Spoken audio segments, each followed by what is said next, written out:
Dhyana, rung 7 of the 8 rungs. Dhyana means meditation. There's something a little bit awkward about this word meditation. It's a word that we use in our common language. So we say, I'm going to go sit down and do meditation for a few minutes. We use the word meditation. We, in common language, we often use the word meditation as a name for the entire process of what I'm about to do. Well, the word meditation is also the English word that we most commonly use as the translation of the word dhyana, which is rung 7. So now we're using the word meditation in common language in 2 very different ways. One, we're talking about the whole process. In some sense, we're referring to all of the 8 rungs collectively as meditation. And then we're also saying that sitting right near the end of that is rung 7 of the 8, and that's called meditation. Well, this can be a little bit confusing because we're using the same word in 2 different ways. If we understand the difference between the 2, then it doesn't matter how we use the word. We know if another person uses the word meditation, we can hear the way in which the word is being used, even if the other person is not personally aware of what they're saying. So meditation, the word meditation, is actually the Ashtanga Yoga. The entire process of Ashtanga Yoga can be referred to as the practice of meditation. But specifically, dhyana, which is what we're talking about now, is translated as meditation. What does dhyana mean as meditation? When we talked about concentration, recall that when we talked about concentration, the point is if I succeed even for 2 seconds, that's concentration, and then it's the natural habit of the mind to get distracted. I'm trying to be here, or here, or here, and the mind naturally gets distracted. Images come across the inner field of mind. The next thing you know, I'm being a Hollywood movie producer, and I've got all sorts of daydreaming going on, or thinking, or worrying, etc. So we lose the concentration. What happens if I'm able to have 2 seconds of concentration? That's success at the level of dhyana. Dhyana, meditation, simply means that the same object is repeating over and over and over again. Notice, for example, how quickly your mind can move from one subject to another. It happens all the time in conversation with another person, doesn't it? You're sitting there talking to the other person, the 2 of you are almost talking over each other, and you're getting ahead of each other in the conversation, and then you discover that you're getting ahead of yourself. You're starting to talk about the next subject before you completed the last one. And the mind has the ability to do this very, very quickly. And then notice that each one of those little thoughts is like its own burst. It's like a pulse of thought, whatever you call it. This little pulse of thinking comes, and then another pulse comes. This object comes, then another object, then another person, then another place, another event, then another person.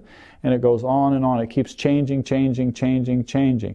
A simple, so to speak, definition, if you will, of dhyana as meditation simply means that the same object is coming up over and over and over again. The distractions are not there. It's concentration that is now sustained. You cannot force it. You cannot fight your way into dhyana. You cannot do that. You have to gently, gently, gently. If I'm being aware of my breath here, I do that, and then a distraction naturally comes. I'm aware of my breath here, and a distraction naturally comes. What do I do with the distraction? Absolutely nothing. Sometimes we say, well, when your mind wanders, bring it back. Well, the spirit of it is not the art of bringing it back. If you keep training your mind to bring it back, there's a subtlety here. If you keep training your mind to bring it back, you are accidentally training your mind, please keep wandering around. Because every time you're like a little puppy dog or a kitty cat, it runs away. What do? You go grab, or a little baby crawling around the house. What do? You grab it and you bring it back. Well, you're training that little puppy dog or kitty cat or little baby that the game we're playing is you run off and I'm going to go bring you back. You run off and I'm going to go bring you back. And that's not ultimately a useful way to train your mind. What you want to train your mind to do is stay in one place. Stay here. And so naturally, if the mind wanders off, something's going to happen, but the game we're trying to play is stay here, stay here, stay here, stay here. And then you discover for yourself that not only did you have 2 seconds of dhyana, of concentration, you look back and you realize, I just lost a couple minutes. It's as if I just forgot the last 2 minutes or something like that. And then you realize in reflection that, wait a minute, the thought pulse that came forward each time there was a burst of awareness, it was the same burst of awareness of my breath. And so I had continuous awareness of my breath. I hope that makes sense. Continuous awareness, continuous concentration becomes meditation, as in dhyana. It's sustained concentration is a way of saying it. You can't fake it. You cannot force it. You just have to do it patiently, patiently, patiently.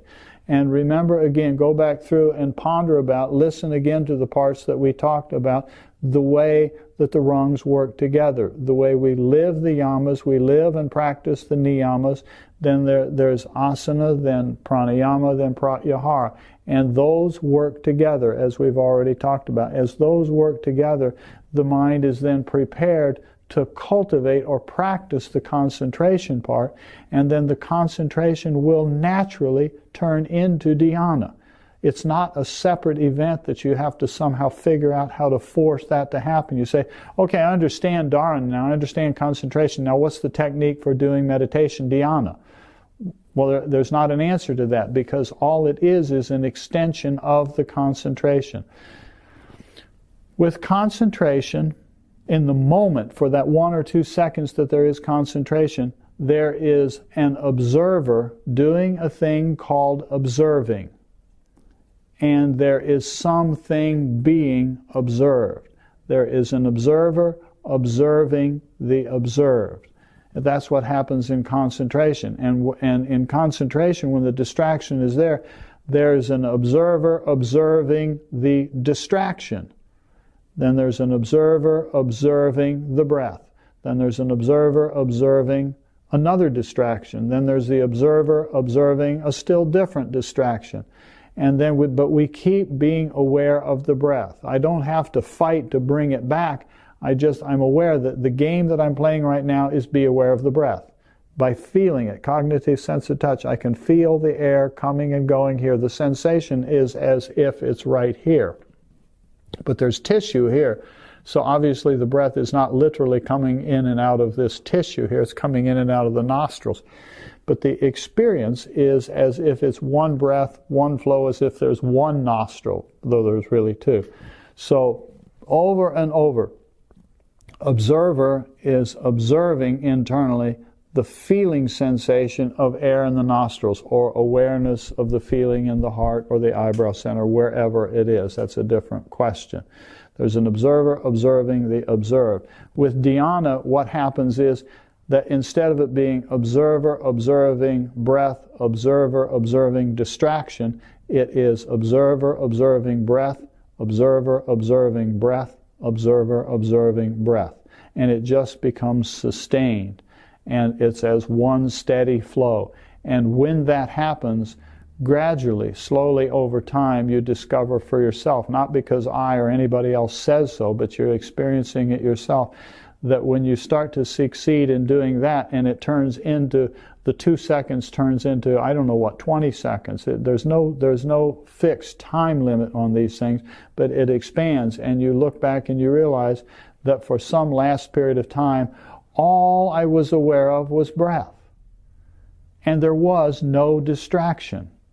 There may be otherwise lots and lots of distractions in the mind. But if we follow this thing systematically by working our way through these rungs, we find that gradually over time, the simplicity of this becomes clear. It doesn't make it absolutely easy to do, but there is a simplicity to it. So we actively, playfully work at the simplicity of having a good posture.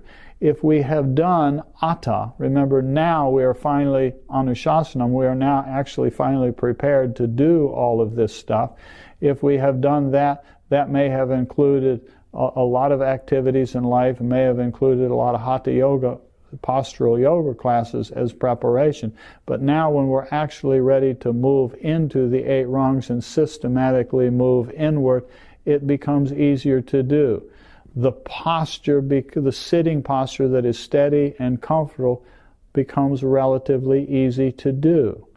And then the work with the pranayama gets easier.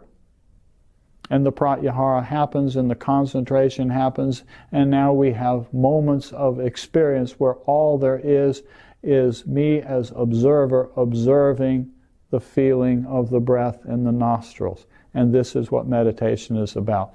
And the dhyana, it doesn't matter what the object is that we're meditating on. That's a different question that we will talk about later. But the principle that we're talking about here is that Rung 7 is about meditation as dhyana. We're trying to review the 8 rungs, so then in the last section of the course we're doing together, we can talk about, okay, now I understand the 8 rungs, I understand something about how to do them, so what? What do I do with them now? That's where we're going with this. And at this point, again, we're trying to review the 8 angas, the 8 limbs or rung. So again, dhyana is where there is a sustained observer observing the observed, and it remains the same. And I used as an example, which is a very, very good thing to do, I use an example is simple breath awareness of the feeling of the air in the nostrils. Dhyana is meditation. Like with all of these things, please once again be kind and gentle and patient with yourself. Don't fight yourself. Fighting doesn't help. Fighting is not called meditation. Fighting could be called concentration, but then we're concentrating on fighting.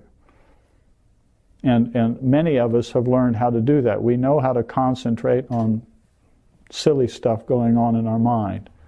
That's not the kind of concentration we want to do. And it's not the kind of meditation we want to do. So be nice to yourself. Dhyana, meditation.